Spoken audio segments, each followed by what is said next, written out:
कल और आज बस में राहुल जी विभिन्न नागरिक संस्थाओं से मिले।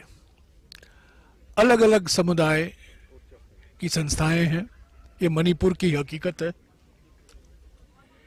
एक ज़माना हुआ करता था जब हम मणिपुर आते थे तो हम मणिपुरी संस्थाओं से मिलते थे। आजकल हमें अलग अलग समुदाय के संस्थाओं से मिलना पड़ रहा है।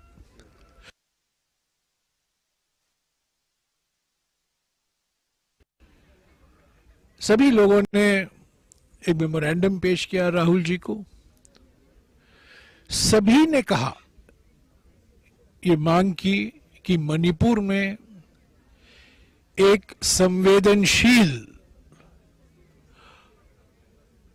पारदर्शी, जवाबदेही और सशक्त शासन की जरूरत है। ये ऐसा राज्य है, एकमात्र राज्य है जिसके 2 मंत्री पिछले 8 महीने से मणिपुर से लापता हैं। वो ऑनलाइन काम कर रहे हैं, डिजिटल इंडिया को और ऊंचे बढ़ा रहे हैं।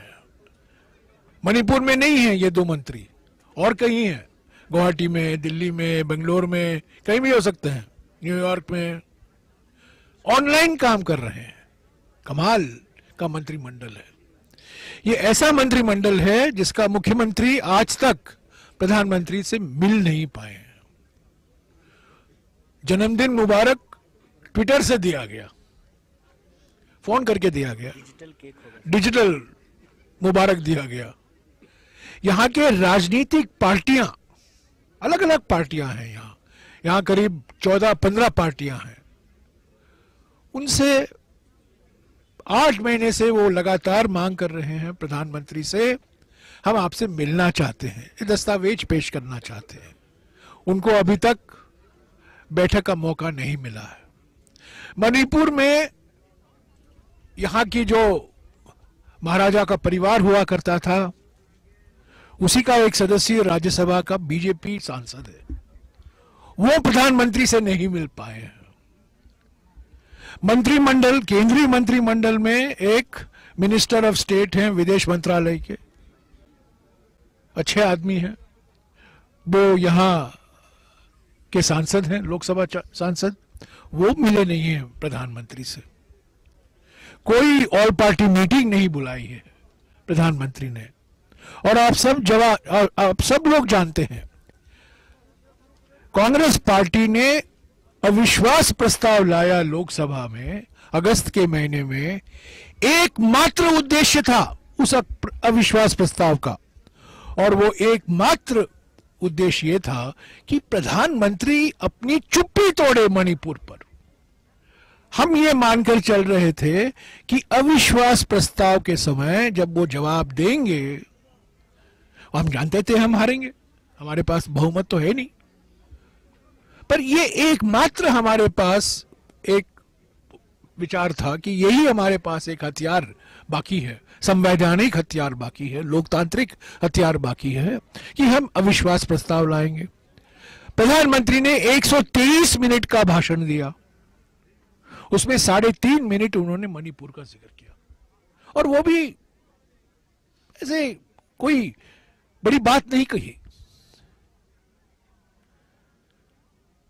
तो सभी लोगों ने, सभी संस्थाओं ने राहुल जी से यही मांग की कि ये शासन में संवेदनशीलता आनी चाहिए, प्रधानमंत्री को मणिपुर आना चाहिए, और सभी ने मांग की कि बजट सत्र में कांग्रेस पार्टी और राहुल जी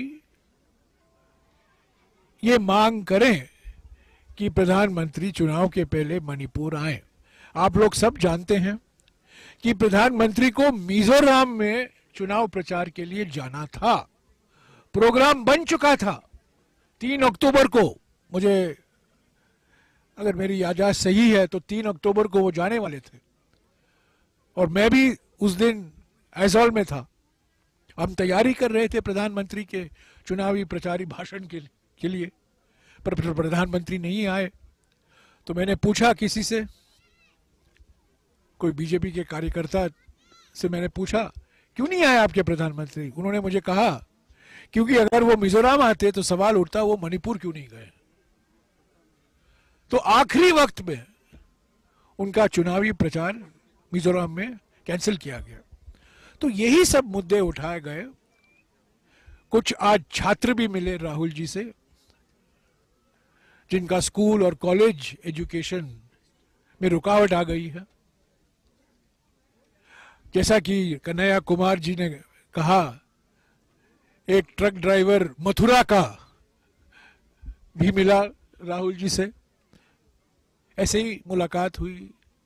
एक और व्यक्ति बिहार में एक दुकानदार है, वो भी आए बस के अंदर, फोटो खींचा उन्होंने राहुल जी के साथ।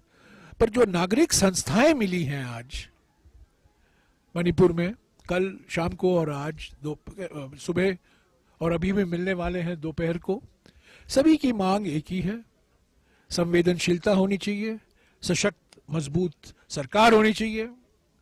जो रिलीफ कैंप के लोग भी आकर मिले थे राहुल जी से, उन्होंने भी कहा कि जो राहत हमें मिलना चाहिए वो अभी तक हमें उपलब्ध नहीं हो पाया है। वादे बहुत किए गए हैं पर वो पूरा नहीं हो पाया है। और सभी ने कहा कि राहुल जी को कि आप एक बार पहले भी आ चुके हैं, अभी भी आए हैं, आपका स्वागत है। हम पहचानते हैं कि आप हमारी दर्द और पीड़ा को महसूस करते हैं।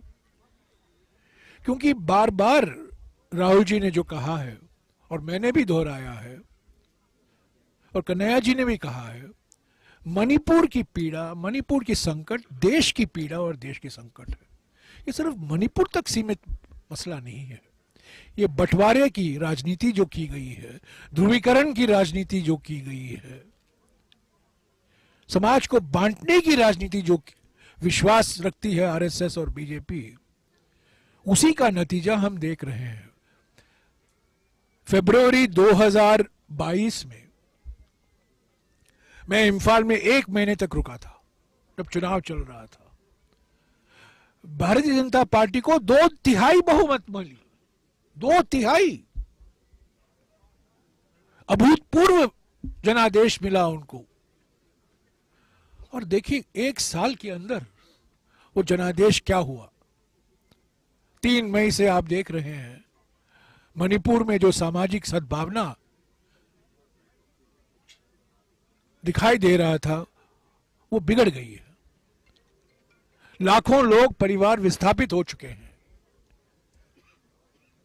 300 से भी ऊपर लोग मारे गए हैं।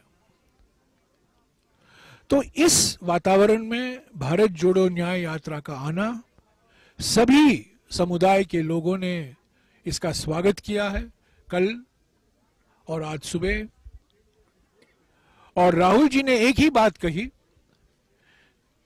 राहुल जी यात्रा के समय बोलते कम और सुनते ज्यादा, ये उनकी विशेषता है।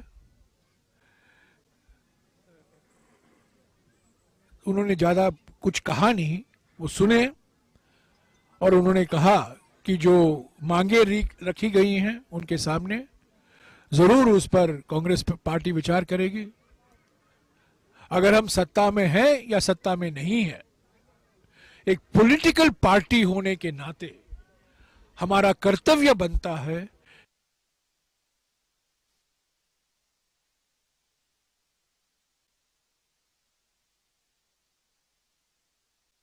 बीजेपी की सरकार हो और किसी पार्टी की सरकार हो, उस पर दबाव हम बरकरार रखें कि जो लोगों की मांग है, लोगों की जो चिंता है, उसको सही तरीके से राज्य सरकार और केंद्र सरकार सही नीतियों के द्वारा लोगों के जो सवाल हैं उनका जवाब देना उनका भी कर्तव्य बनता है। बिल्कुल हम उठाते रहे हैं, पार्लियामेंट में भी उठाए हैं, अविश्वास प्रस्ताव के समय भी हमने उठाए थे, राहुल जी भी उठाए थे, हमारे कांग्रेस अध्यक्ष भी उठाए थे, सारे हमारे वक्ता, हमारे पार्टी के वक्ता उठाए थे। हमारी पार्टी मणिपुर में उठाती रही है, हमेशा एकमात्र आवाज है सामाजिक सद्भावना के लिए, सशक्त संवेदनशील सरकार के लिए सिर्फ कांग्रेस पार्टी ही ये मांग उठा रही है।